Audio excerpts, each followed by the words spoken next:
Hello everyone, आप सबों का अपना चैनल कृष्णा मैथमेटिक्स सेंटर में पुनः एक बार स्वागत है।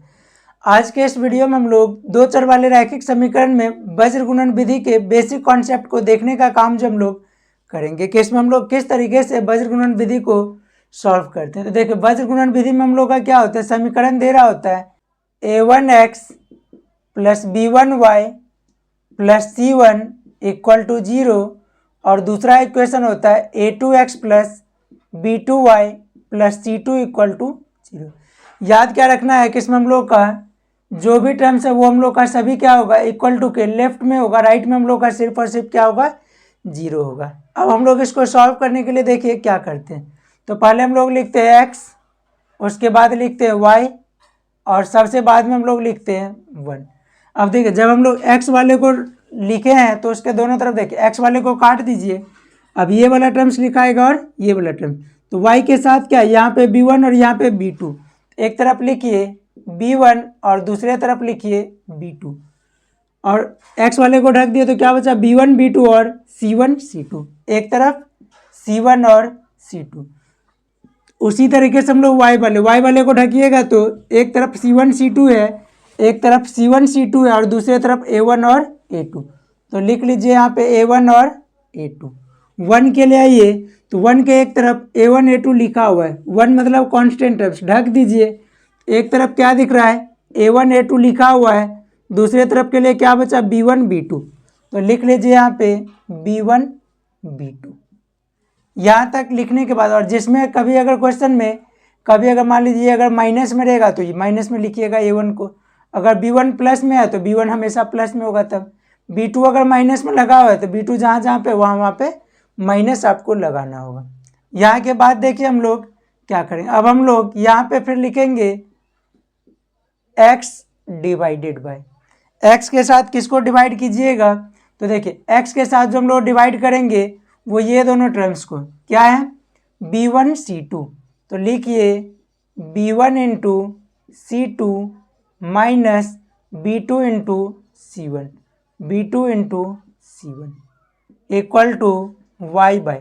अब x वाले में देखिए हम लोग क्या किए, पहले हम लोग b1 c2 को मल्टीप्लाई कर लिए और फिर b2 c1 को, मतलब ऊपर से नीचे पहले और फिर नीचे से ऊपर। उसी तरीके से हम लोग y वाले में भी सेम वर्क और 1 वाले में भी सेम वर्क। अब देखिए हम लोग क्या क्या लिखेंगे, तो y वाले के साथ नीचे क्या हो जाएगा, तो c1 a2 या फिर a2 c1 minus a1 c2 a1 या a1 c2 1 के साथ a1 b2 minus a2 b1। इसको बना दीजिए फर्स्ट, इसको बना दीजिए सेकेंड और इसको बना दीजिए थर्ड। अब लिखिए 1 और 3 से। अब 1 और 3 का यूज क्यों किया, क्योंकि ये वाला x वाला टर्म्स है, ये y वाला, अगर x का वैल्यू लाना है तो कांस्टेंट टर्म्स के साथ यूज करिए। तो देखिए क्या हो जाएगा, x by b1 c2 minus b2 c1 equal to 1 by a1 b2 या यहाँ पे हाँ a1 b2 minus a2 b1। बीच में मल्टीप्लाई का साइन देना है तो आप दे सकते हैं। इसके बाद क्या हो जाएगा, देखिए x बराबर देखिए ये टर्म्स को ले जाइए उस तरफ, तो क्या हो जाएगा b1 c2 minus b2 c1 divided by a1 b2 minus a2 b1। यही वैल्यू किसका आ गया, x का। उसी तरीके से हम लोग 2 और 3 का यूज करिए, 2 और 3 से देखिए क्या हो जाएगा, तो y by a2 c1 minus a1 c2 1 by a1 b2 minus a2 b1। इसीलिए फिर y इक्वल टू कितना, क्रॉस मल्टीप्लाई में इसको ऊपर ले जाइए, a2 c1 minus a1 c2 bye a1 b2 minus a2 b1। ये वैल्यू किसका आ गया, y का। यही हम लोग का क्या हो जाता है कि कौन सा मेथड, तो वज्र गुणन विधि। तो वज्र गुणन विधि यही हम लोग का मेथड होता है। इसी तरीके से हम लोग इसको वज्र गुणन विधि में क्या होता है कि यही सारा स्टेप करके हम लोग को x और y का वैल्यू लाना होता है। अगर हम लोग चाहें तो कभी भी अगर रैखिक समीकरण को सॉल्व करना हो तो डायरेक्ट हम लोग ये फॉर्मूला भी लगा सकते हैं। तो फॉर्मूला लगाने के लिए देखिए x का वैल्यू फाइंड आउट करना होगा तो देखिए x या y किसी का भी वैल्यू फाइंड आउट करेगा तो a1 b2 minus a2 b1 कहाँ पे, तो देखिए a1 b2 minus a2 b1 ये वाला नीचे आ जाएगा। x वाले में क्या हो जाएगा b1 c2, तो x वाले में सीधा हो जाता है b1 c2 minus b2 c1। और y वाले में क्या हो जाता है, y वाले में उल्टा होता है। देखिए y वाले का वैल्यू ला रहे हैं तो a1 b2 b2 a2 b1 तो हम लोग को लिखना ही होगा।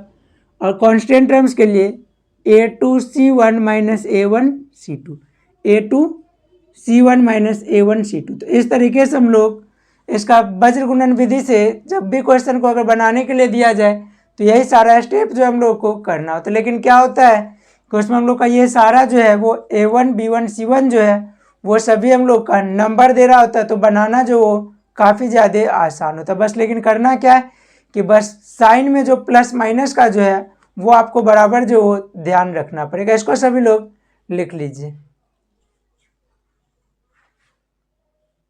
देखेंगे क्या कि इस मेथड में हम लोग किस तरीके से सॉल्व करने का काम जो इक्वेशन को करते हैं। तो देखिए इसमें क्या किया जाता है, जैसे दो समीकरण जो हम लोग को दे रहा है इसको पहले हम लोग लिखेंगे, लेकिन लिखने के लिए शर्त क्या है कि सारा टर्म्स जो हम लोग का लेफ्ट में रहना चाहिए, राइट में सिर्फ जीरो बचेगा।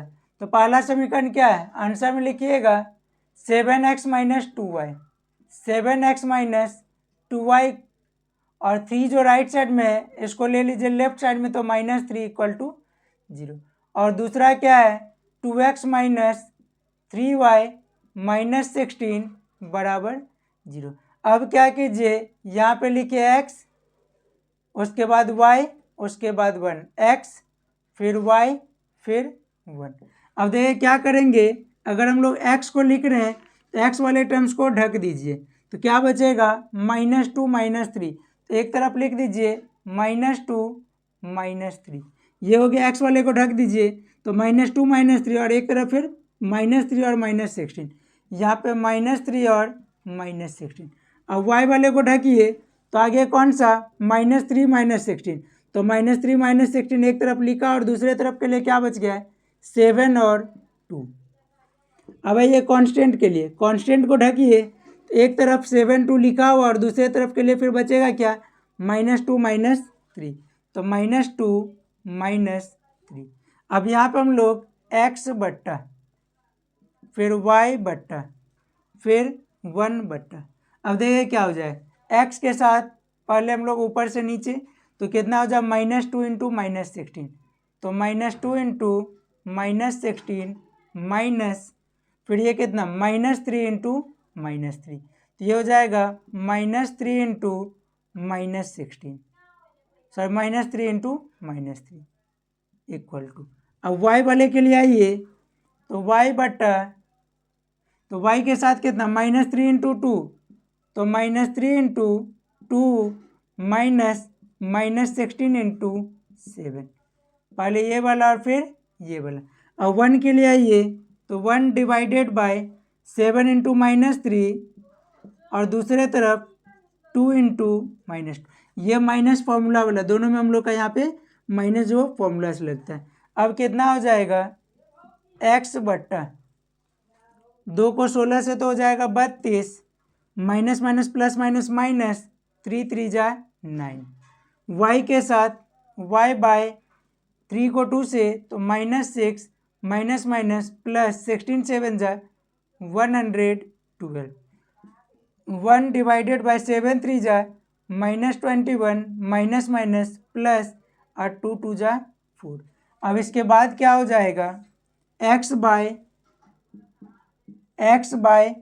32 में से 9 जाएगा तो 23 बराबर y बाय दोनों एक साथ 112 में से 6 जाएगा तो 106 इक्वल टू 1/4 4 में से 21 जाएगा तो -17। अब इसको बना दीजिए फर्स्ट, सेकेंड और थर्ड, तो 1 और 3 से,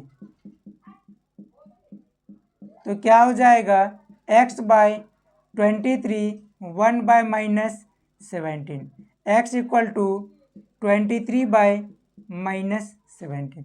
यही हम लोग का क्या हो गया, x का वैल्यू मिल गया। और उसी तरीके से हम लोग 2 और 3 का यूज करेंगे तो y का मिल जाएगा 2 एवं 3 से, तो क्या हो जाएगा y/106 बराबर 1/-17, तो y बराबर 106 माइनस में बटा 17। ये माइनस को भी आप चाहें तो ऊपर ही लिख सकते हैं, इसीलिए x बराबर -23/17 और y बराबर -106/17। यही हम लोग का इस क्वेश्चन का आंसर हो जाए। इसको सभी लोग लिखने का काम जो वो कर लीजिए।